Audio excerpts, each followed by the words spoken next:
Pernah kepikiran nggak sih seandainya kita punya bola kristal? Nah, di bahasan kali ini kita bukan mau ngomongin sihir, tapi sains di baliknya. Gimana caranya kita bisa melihat masa depan dengan lebih jernih? Oke, kita mulai dari sini ya, dari sebuah penemuan yang jujur aja, agak bikin kaget. Ini datang dari sebuah penelitian masif selama 20 tahun tentang seberapa jago sih para ahli dalam meramal masa depan. Hasilnya, wah benar-benar membuka mata. Ternyata, studi ini nemuin bahwa untuk prediksi jangka panjang, akurasi para pakar ini tuh hampir sama kayak kita lempar koin, sekitar 50-50. Ya, setara sama simpanse yang asal lempar panah ke papan target. Apalagi kalau mereka coba nebak kejadian 3-5 tahun ke depan. Akurasinya anjlok total. Terus kalau gitu kenapa kita masih aja dengerin mereka? Nah, ini dia masalahnya. Kita sebagai masyarakat seringkali lebih suka sama cerita yang bagus, yang meyakinkan, daripada data akurasi yang terbukti. Coba deh lihat, pakar di TV yang ngomongnya penuh percaya diri. Pasti lebih kita percaya kan? Padahal kita nggak pernah cek rekam jejak tebakannya. Biar kita ngerti kenapa kita gampang banget percaya sama cerita yang kedengarannya meyakinkan, kita perlu ngintip sedikit cara kerja otak kita. Ada dua sistem berpikir. Sistem satu yang kerjanya cepat, otomatis, dan intuitif. Lalu ada sistem 2 yang lebih lambat, analitis, dan butuh usaha. Yuk kita coba tes kecil-kecilan buat lihat gimana dua sistem ini bekerja. Siap? Sebuah pemukul dan bola total harganya $1,1. Pemukulnya $1 lebih mahal dari bolanya. Berapa harga bolanya? Coba jawab tepat, jangan banyak mikir. Apa yang pertama kali muncul di kepala Anda? Kalau jawaban Anda 10 sen, tenang, Anda nggak sendirian kok. Itu sistem satu Anda yang lagi beraksi. Langsung lompat ke jawaban yang paling gampang dan terasa pas. Tapi coba deh, aktifkan sistem 2 Anda. Ambil napas, hitung pelan-pelan. Anda bakal sadar kalau jawaban yang benar itu 5 sen. Ini contoh sempurna gimana insting kita bisa menjebak. Oke, jadi kalau para ahli aja sering meleset, apa berarti prediksi akurat itu mustahil? Well, ternyata nggak juga. Ada sebuah turnamen ramalan super keren yang didanai pemerintah. Tujuannya buat nyari tahu apa benar ada orang yang bisa meramal dengan akurat. Dan hasilnya benar-benar luar biasa. Ada satu tim, namanya Good Judgment Project atau GJP, yang performanya jauh di atas yang lain.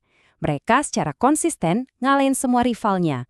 Bahkan, analis intelijen profesional yang punya akses ke data rahasia sekalipun.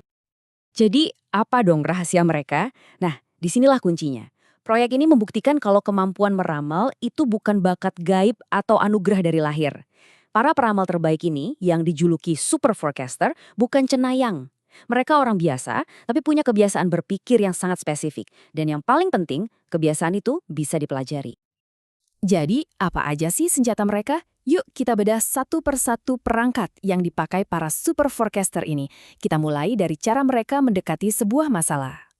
Teknik pertama mereka adalah selalu mulai dari luar. Maksudnya gimana? Jadi, bukannya langsung nyemplung ke detail-detail unik dari suatu masalah, mereka mundur dulu selangkah. Mereka bertanya, biasanya dalam situasi kayak gini, apa sih yang terjadi? Ini namanya mencari base rate atau tingkat dasar. Nah, slide ini ngejelasin perbedaannya dengan jelas banget. Pandangan dari dalam itu kayak komentator politik yang bilang, wah kandidat ini feelingnya kuat banget bakal menang. Itu kan basisnya cerita dan perasaan. Sebaliknya, pandangan dari luar itu ngelihat data.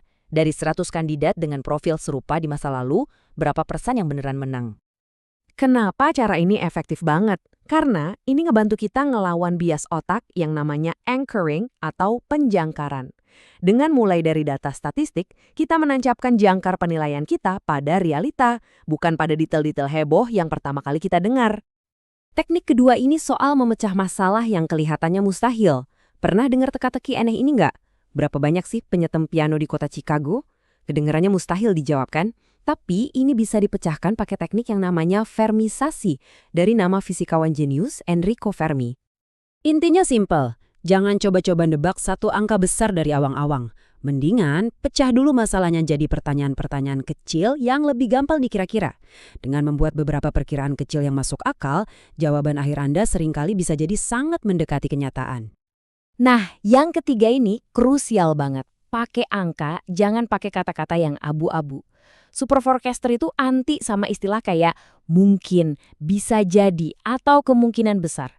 Kenapa? Gini deh, kata mungkin buat saya bisa jadi artinya 70% yakin, tapi buat Anda bisa jadi cuma 40%. Nggak jelas kan? Masalah kata-kata ambigu ini tuh sampai seriusnya, sampai-sampai ada seorang analis CIA legendaris namanya Sherman Kent yang sampai bikin sistem buat ngatasin ini. Dia ngasih rentang persentase buat kata-kata umum supaya semua analis ngomong pakai bahasa yang sama dan laporannya jadi lebih presisi. Tapi semua teknik tadi itu nggak akan ada gunanya tanpa satu fondasi utama, pola pikir yang mendasarinya. Pola pikir ini namanya beta abadi. Coba bayangin kayak software atau aplikasi di HP kita yang nggak pernah benar-benar final, tapi selalu ada update, selalu diperbaiki. Nah, super forecaster memperlakukan keyakinan mereka kayak gitu, bukan sebagai kebenaran mutlak, tapi sebagai hipotesis yang siap diuji dan diupdate kapan aja. Ini semua intinya soal kerendahan hati intelektual. Artinya punya pola pikir berkembang, selalu penasaran dan nyari sudut pandang lain, dan yang paling penting, nggak takut salah. Justru mereka mengakui kesalahan, belajar dari situ, dan siap mengubah pikiran kalau ada bukti baru. Jadi pada akhirnya menjadi peramal yang lebih baik itu bukan soal punya kekuatan super, tapi soal berani menantang keyakinan kita sendiri dan selalu mau belajar. Nah, sebagai penutup, saya mau lempar satu pertanyaan buat Anda. Keyakinan apa yang siap Anda perbarui hari ini?